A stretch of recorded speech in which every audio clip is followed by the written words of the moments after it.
Guys, this is episode number 230 of YWC Football Talk. As you see to my right, I'm joined by today. I always say guest, but I'm going to say co-host. I like saying co-host now on because it's kind of like I'm the main guy, but then I don't like referring to people as guests. It's kind of like you and I just bounce off each other. But anyway, guys, from FanDuel's Unsportsmanlike Conduct, you can catch it Tuesdays on Twitch, on FanDuel's Twitch. We have Brianna Pirre. I made sure to get that right. And out of everything with schedule release we could talk about, I think the most important thing to talk about is why are the Detroit Lions? No, I'm just kidding, guys. Obviously, September 10th, 425, Foxborough, and more specifically, around 3:45 when a public service announcement plays. It's going to be good vibes again in Foxborough. I have already looked into what that flight from Los Angeles back to Boston is going to be, and it's already an arm and a leg as it is, not including tickets and whatnot. But I am fully prepared to like sell my kidney on the black market or something like that to get home for that game because it's going to be like everybody's closure. Everybody needs their own way of like saying goodbye to Yes, that chapter of our lives and to him, him obviously being Tom Brady, if you guys haven't picked up on that. he is him. Um, so it's something that we all need that we didn't really get. I guess we kind of got a little bit during that Bucks game, but like not properly, I would say. So Yes, I completely agree with you because the Bucks game, look, it was what it was because he's away, but now you know what? He's home. He was in the schedule release video, which by the way, great job Patriots, whoever came up with the retirement house yeah, idea. very cool.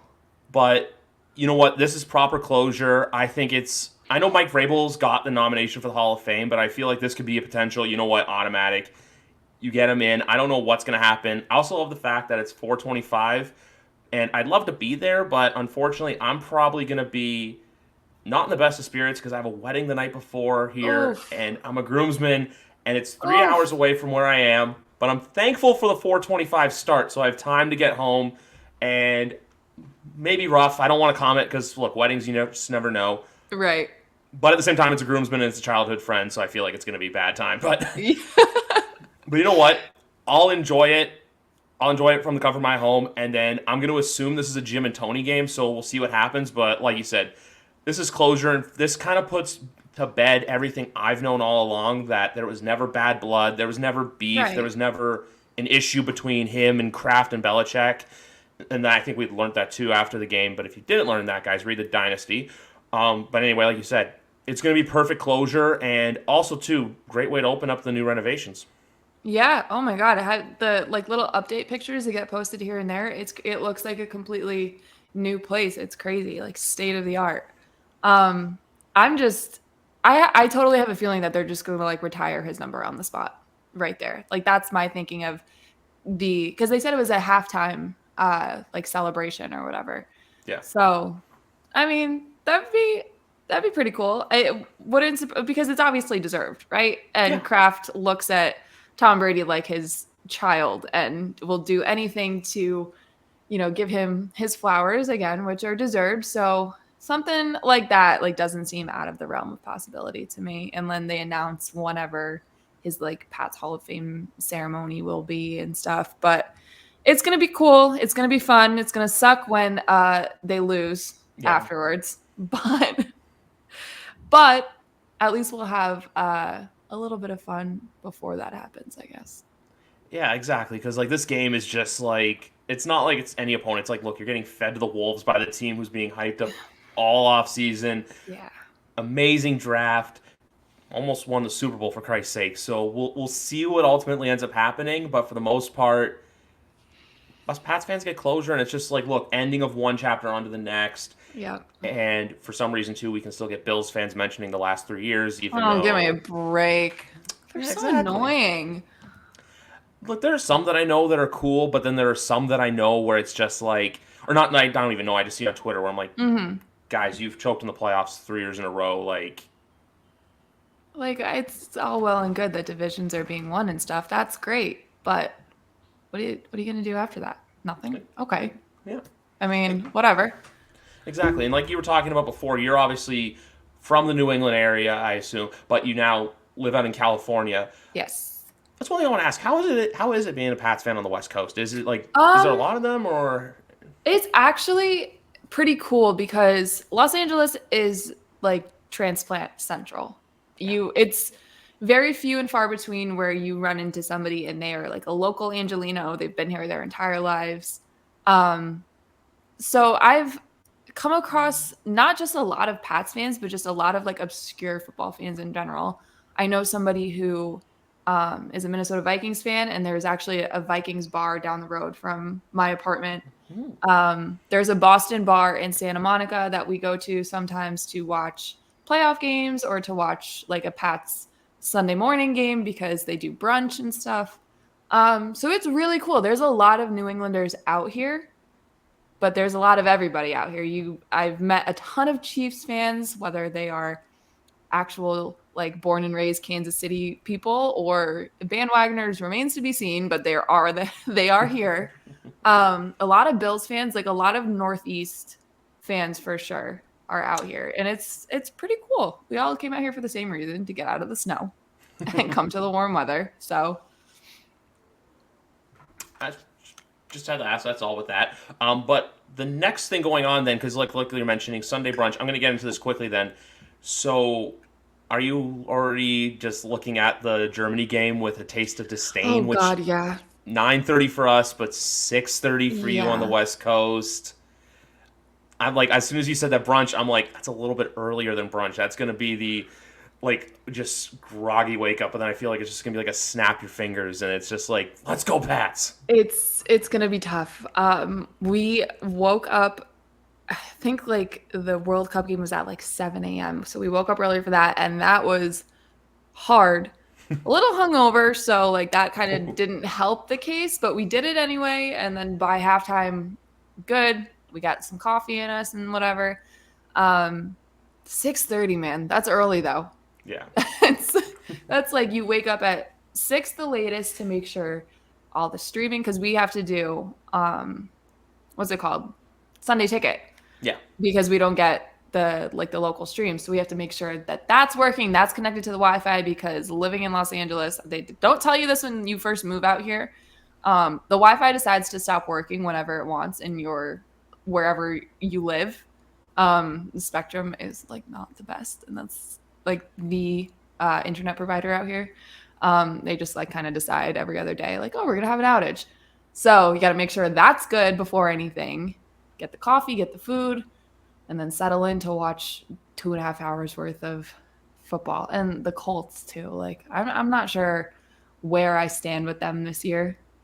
So I'm looking at that one and I'm like, okay, this is either going to be, rewarding for waking up that early, or I'm going to be miserable for the rest of the day and like not want to do anything, not want to leave the house. So it's going to go either one way or the other, no middle ground. There's either gonna be you by 9:45 in the morning Pacific, being like, yeah, we won, or are you Yeah. just sitting on the couch, just like, Yeah. no, This I is don't the want to do worst. this.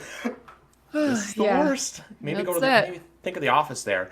Um, but when we look at the schedule as a whole, like, because look, I could focus on any teams, like even my thoughts of like I said, the season opener, which we'll talk about. When it comes to the Patriots, though, the one game that really caught me off guard, I don't think you had a chance to look at it yet, because like with the Celtics, but Hmm. look, right off the hop, the one thing that surprised me, they don't have a 1 o'clock game until week 3 when they get to beat Aaron Rodgers. And then the next game that really caught my eye, honestly, uh, week 4 against Dallas. Because look, the last time I remember going there, look, I know Brady's not in uniform anymore. We kicked their ass clean, so it's just Yeah. like an exciting thing. And then Christmas Eve against the Denver Broncos is another one where I'm surprised we got. That's a 8:15 start, but look, I think the schedule is spread out pretty evenly for this team to have. I don't want to say a good season, but I want to say a season where they catch a lot of people off guard. So that's kind of been my thought even before the schedule came out, is like I understand looking at them and saying, and looking at who else is in the division and saying, okay, fourth place probably, like you're going to finish last this year or whatever. But like I don't think people are really giving Bill O'Brien the credit he deserves in how he should be able to turn this offense around. It seems just already like the culture has changed. There was a reporter tweeted out the other day that they were looking at the film and there were like so many mistakes, and like that's not going to fly this year. You make a mistake, you're on the sidelines. So just from, I mean, like mini camp, we are already seeing a difference, and not even the whole team is there. So, but I'm excited for now that it's all out that we can see where they're going to be. What couple of games could they maybe string together? Like I still am on the sneaky wild card train. Sounds It, crazy, but I'm there. and Brianna, I'm right there with you. I'm in that boat of they can make something happen. They could catch some people off guard, maybe win a game or two that you didn't win last year. Hmm. But when it comes to going to games this year, uh, I want to ask you about one that you'd consider, but I feel like I don't know just because I feel like I don't know if you were there last year or not, but with the voodoo and everything. Oh, I was there. Vegas. I was Oh, there.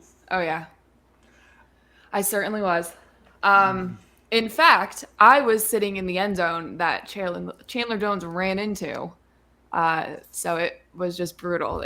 That was where Keelan Cole definitely stepped out of bounds, but it didn't get called. nope. Right, looking straight at it. And then yeah, Chandler Jones ran right at us. So I was there. Um, I say this now, but it's totally like subject to change. I'm not going back. House of Horrors, not going back. Um, we had Dallas and Denver because those are the next closest. Yeah. Um, in our little plans, and then now that the dates are out, it's looking like Dallas beginning of October. Like we love the Dallas Fort Worth area. Um, and I've never been to AT&T Stadium, and everybody always says like it's someplace you have to go at least once. Jerry rolled. We've driven around it before, and I've seen the complex, and it's pretty crazy. I've never actually been inside though, so that's looking like my away game of the season. But like, I'm probably gonna end up in Vegas just to like exercise those demons. It's gotten to the point where like I've completely repressed that memory and just put it out of my head. And then every time like I even hear the word Las Vegas, like I get chills. It was traumatizing. It truly was. I was looking at going to that game this year just because I'm turning 30 at the end of the year. But if that game was at the same time, like week 15, like the same time as last year, I would have done it because like that's literally right when my birthday is. Hmm. I will say this though, I look at the away schedule too, which, like you said, Denver's out of the question because that's Christmas Eve, and that's just too hard That to say. too. Like Yeah, and then also, do you really want to go to Denver, go from California and no, freeze your ass off in Denver? No. no, no. Um, the one thing I'll say is when I look at the schedule for myself, the two games I look at is week 5 and week 7, and because last year I actually got to go to Gillette Stadium for the first time. Oh Uh, really? yeah, first time. I ended up look, I ended up getting engaged to a Patriots fan as well, so it's even Love better. So that. her and I made a trip, and I got to go to a hell of a game last year. So Nice. Very yeah, cool. yes, and I will say this for everyone saying getting in and out of the stadium's hard. Look, I just took the train. Ubering there's easy, especially when we go earlier for tailgating. Take the Hmm. train home, and I'll be the. I said this many times here to other people, but I'll say it to you. On the way home, there's a photo on her phone of me passed out like a kid after going to Disneyland for the day because I was just like overwhelmed with like just. Oh, it's a very cool complex, and I loved it. And also say this too: Boston Transit's not that hard to navigate. So I lived in Boston for 2.5 years ish, Hmm. or give or take. And I never took the train down or back somehow. And then I lived in Providence for a year, and I believe, like, I'm almost positive they have like a commuter rail there too. But I've always drove or like Ubered or gone with friends or whatever. And like, it's really not that bad because like you said, you get there early to tailgate, Yep. and then if you're smart, you tailgate afterwards or you just chill afterwards, have a couple drinks to relax, or just like if you have any food left over, you heat the grill back up or something. Like if you know how to do it, it's seamless. But then You're there's the you're people who try to leave right away, and it's like you're asking for trouble. I don't know. I don't understand. That's the thing. It's a football game. Go enjoy yourself. Have a good time. Right, exactly. Yeah, and I want to go back to AT&T Stadium for a second because I want to tie this into something else you've done that's not football related. Because I've been to AT&T Stadium myself, but I went for because that's the thing. YWC stands for wrestling, and I Okay. went to AT&T Stadium. The only time I've been there was for WrestleMania back in Yeah. 2016. But I know you're not a wrestling fan, but you I'm attended not. WrestleMania 39, which I'll say was the better of the two nights. What was that experience like for you as a non-wrestling fan going to a show of that magnitude? I'm sorry, I had to ask. No, 'Cause it's totally yeah, fine. It was crazy. I grew up not a wrestling fan, but like that was the height of like John Cena, Rey yeah. Mysterio, Batista, guys like that. Freaking Big Show. Like I remember all of those names. Um, and then we were offered tickets through a friend who actually works for SoFi. Okay. And she was like, if you guys want to go, you're more than welcome. And we were like, I mean, we have nothing else to do. I'm sure it's going to be a show. Like wrestling is always just a spectacle. So we figured we could have fun. It's probably going to be pretty hard to not have fun. And I was stunned. The whole setup was insane. First of all, like the stage was the most intricate and detailed thing I've ever seen in my entire life. It was just like it was just so cool. We all left. I went with a group of I think there was like 6 of us. And we all left and we were like, this is so cool. Like, let's go tomorrow night too. And we almost did. But it's gotten to the point now where we were so like moved by that and so I guess influenced by that to where my boyfriend and I, if like there's like Friday Night SmackDown on or something, we'll put it on just to check in, see what's going on. So, like the other night when they were in Puerto Rico, I think. Yes. We watched a couple minutes of that, like the Mysterios going back and forth yelling at each other. And we're like, "Oh my god, they're getting into it." So, I wouldn't say we're wrestling fans at this point, but we're definitely interested. And who knows where that is going to go. You know what? I just wanted to ask you because I remember seeing you two on Twitter, just being like asking like, "Hey, what do I expect?" and everything like that. 'Cause, Yeah. like, I'll be honest with you, I've been to WrestleMania 4 times, so I kind of like know my way around it. But then just to hear that someone who went into it, look, you watched it at a time. You're also from a place, Boston. It's a huge wrestling market as well. But the fact that you went and it got you gravitated like that, like WWE has a special pull like that, and they put on a show like no other. And also Yeah. the fact too, you got such from a wrestling. I know this is me being more of a wrestling fan slash wrestling nerd, but what you got to witness was just an amazing night where there were the pros outweighed the cons by so much that you didn't even notice them. So that's just great to hear, and even how Yeah. everything with you watching Puerto Rico, which I'll be honest with you, Puerto Rico is one of the best crowds they've had ever, and it's losing my train of thought here, but no, it's just cool to see that. Like, look, that one like going to one show can make someone into a fan like that, where it's just like that, Yeah. like clicks in your head. You're like the holy crap moment. Like, if you don't mind for a second, I know we were talking off air about, hey, I'm a Toronto guy who's look right now his hockey team, and I know your fan base might poke at tomorrow night if they lose. Yeah, a little bit. I have some tweets lined up just in case. You know what? I've learned to accept it from like, look, there's the Boston crowd, there's Pete Blackburn, there's people like that who I know. Look, it's all in fun of nature of sport. Yeah. But with me being a Pats fan, it's a weird story because I remember like how you had the WrestleMania moment where it's like, hey, WWE interesting. Me with the Patriots was I was in Disney when I was like 7 or 8, and there was a group of Bostonians on our bus because I guess it's one of those buses that takes you to the resorts. Hmm. And they asked to put the Pats game on, and then my parents think it was the AFC Championship game, and they said that I was just right there in the middle cheering them on, no idea what's going on, and then 20 years later, I'm still here. So I just wanted to There share we that with you go. quickly. That's awesome. See, like I know that there are fans, and this isn't just like the Pats fan base, it's everybody who say, "Oh, well, if you're not from here, like you're just a bandwagoner." But like Yeah. I stuff like that, like when you're a kid and you just latch on to things like that, like that's I think pretty cool. Like I'm not a fan snob, I guess I would call them, unless you're Yeah. like you've been a Dolphins fan your entire life and now you're a Bills fan all of a sudden, like something like that. That I'm gonna call you out on that probably. There. But Oh, that's cool. yeah. I just wanted to share because I like it's a fun, interesting story to share, and also too, also Yeah. just through me in the pod through doing this podcast, I've gotten to meet a wider range of Pats fans, and just I've honestly grown more in this community since Tom left than when Tom was here. I also literally started this podcast 2 days before they lost to Tennessee, so that's kind of my Oh. fault. Um, before we move on to Jesus Christ, lost my train of thought. You know what? I'm just gonna jump over to right now the rest of the schedule. Instead of asking about the schedule, when you look at it or you look at teams this year, are there any teams that excite you, or are there any teams that you know what you right now you think are they a little overhyped, or there is a little bit too much attention being paid to them?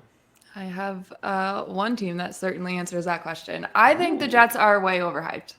And I'm not afraid. I'm not afraid to say it. I don't think, and we've had this conversation on my show before, and there are some people who don't like it, but whatever. I don't really care. Until they play an actual game, like I can't sit here and crown them and say that they're going to win the division, put them in the playoffs, do this, do that, just because I also watched Aaron Rodgers last year.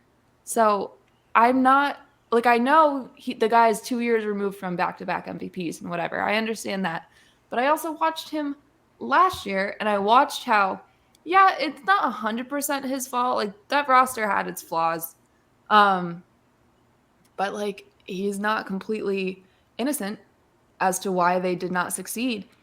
And putting him with the Jets, who, and I've said this before, I'll say it again, on paper look very, very good. Yeah.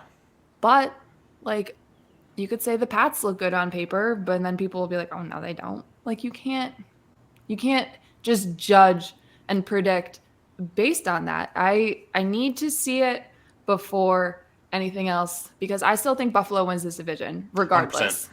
And then it's going to be, I mean, if Tua can stay healthy, is going to be between Miami and the Jets, and then who knows what the Pats are going to do. I think that they could give the other two a run for their money, but that's maybe a little too optimistic for me, and that's fine. But I think the Jets are way overhyped right now. I think it's fair to look at them from last year to this year and say that they're going to get better. 100%. Yeah. But anything beyond that, I think is just a little too premature. I completely agree with you on all of that. And also, my thing, too, and people are going to think, oh, this is a selfish take. You haven't beaten the Patriots in 8 years. I'm sorry. Until you beat New That England, too. That too. until they beat New England, that's when I'm going to be like, okay, cool, seriously. We'll take you seriously. I also think, too, look, they're getting fed to the Wolves week one. You're going to get Josh Allen coming to town.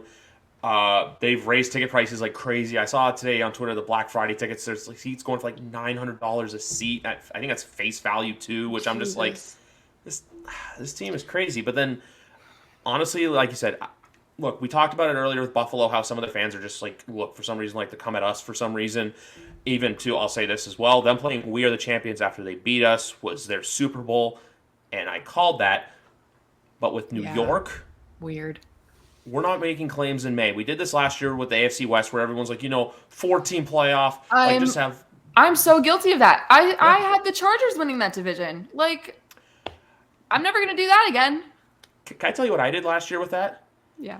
When everyone's crowning all these other teams and everyone's like, Kansas City can take a step back. And I was just like, remember all those years everyone's like, oh, this is Tom's year to finally take a step back and he'd win a Super Bowl? I did the same thing with Mahomes. I'm like, he's still fifth. He's still him. Like, he's still, look, he sounds like Kermit and his brother's a scumbag, but, Yeah.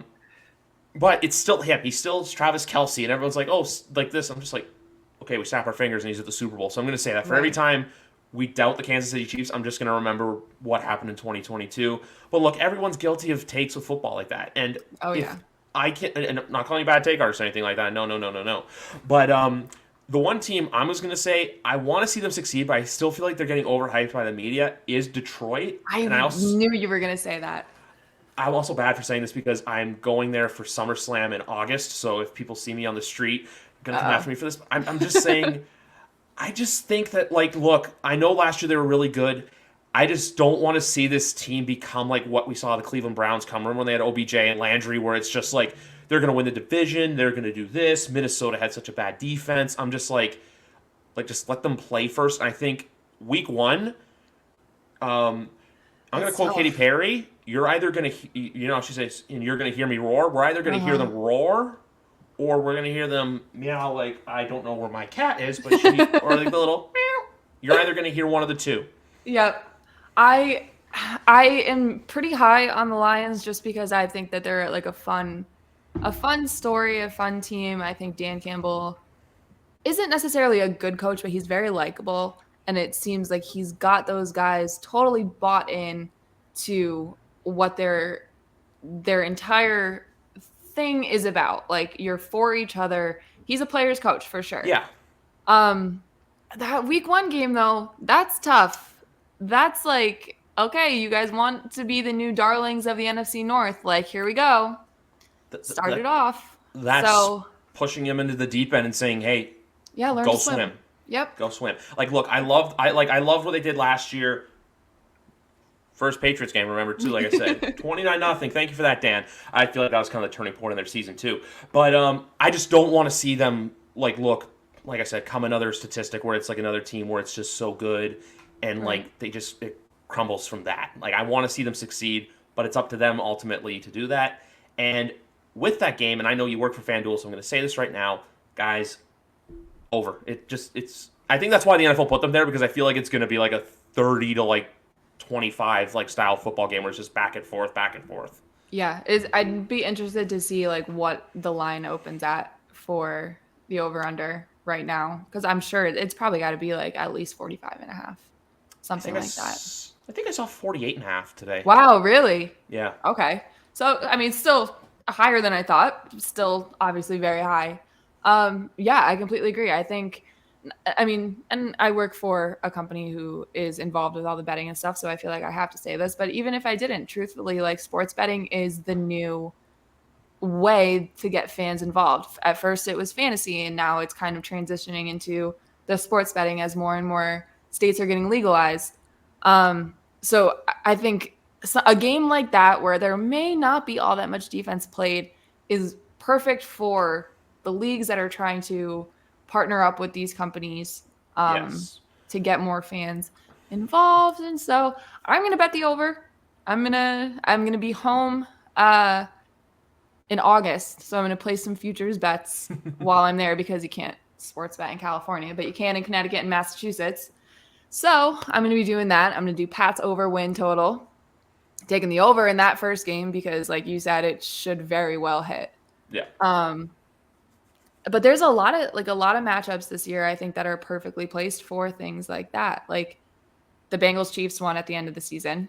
That's going to be high scoring no matter what. Yep.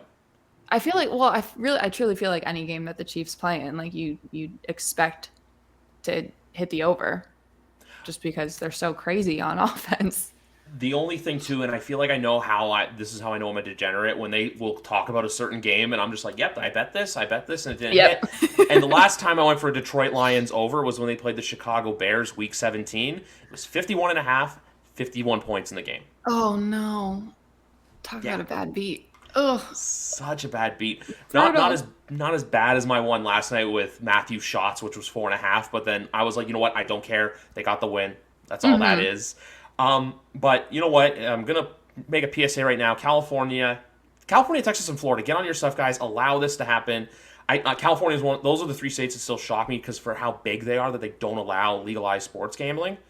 But So they tried to pass it this past like voting cycle, and the reason why, just based on my little research that I did, the reason why it got voted no was because I guess the larger tribes are for it, the Native Americans are yeah, for it, but the smaller tribes are not because it wouldn't benefit them equally or something along those lines. So there was like a bunch of crazy like campaign commercials and stuff for it, against it, blah blah blah. They had people faking like Boston accents and New York accents to say like it was wild.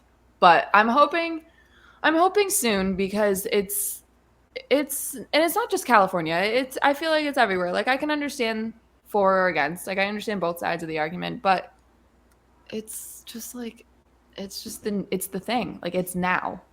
So you're missing out on some good money, good like tax revenue.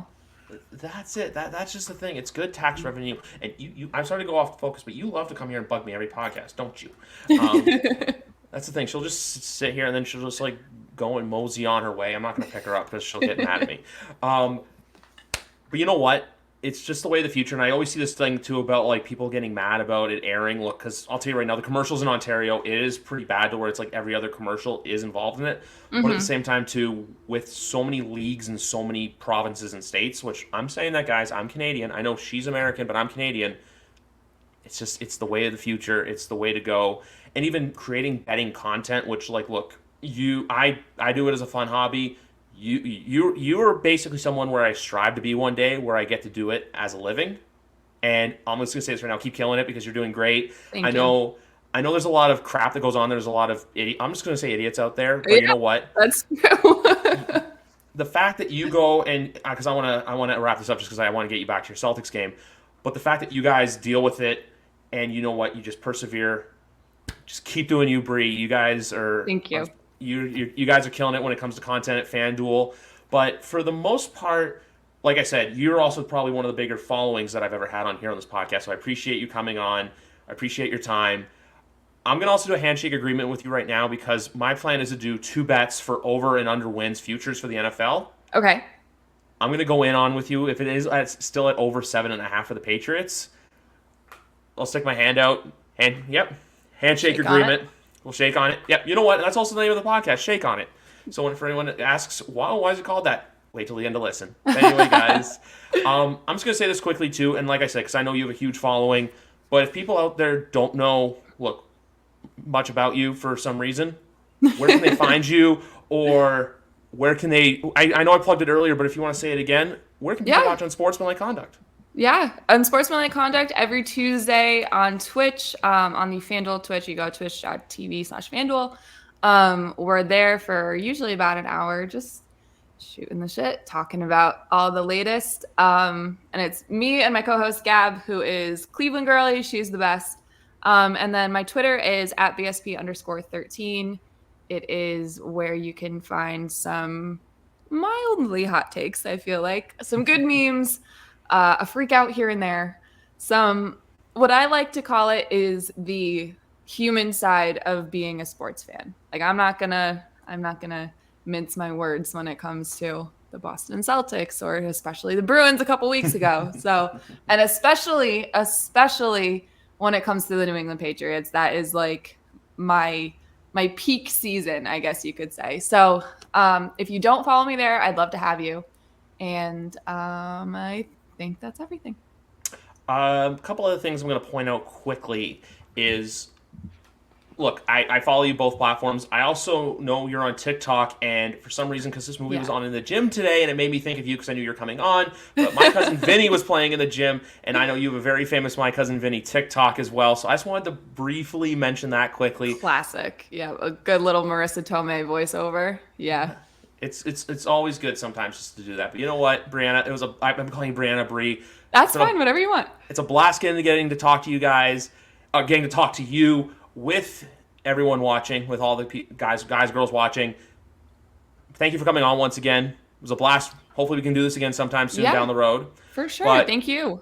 Well, anytime. You know what? The pleasure is always mine. This has been episode number 230 of YWC Football Talk presented by Crier Media. And as always, guys, I got to play the outro to get us out of here.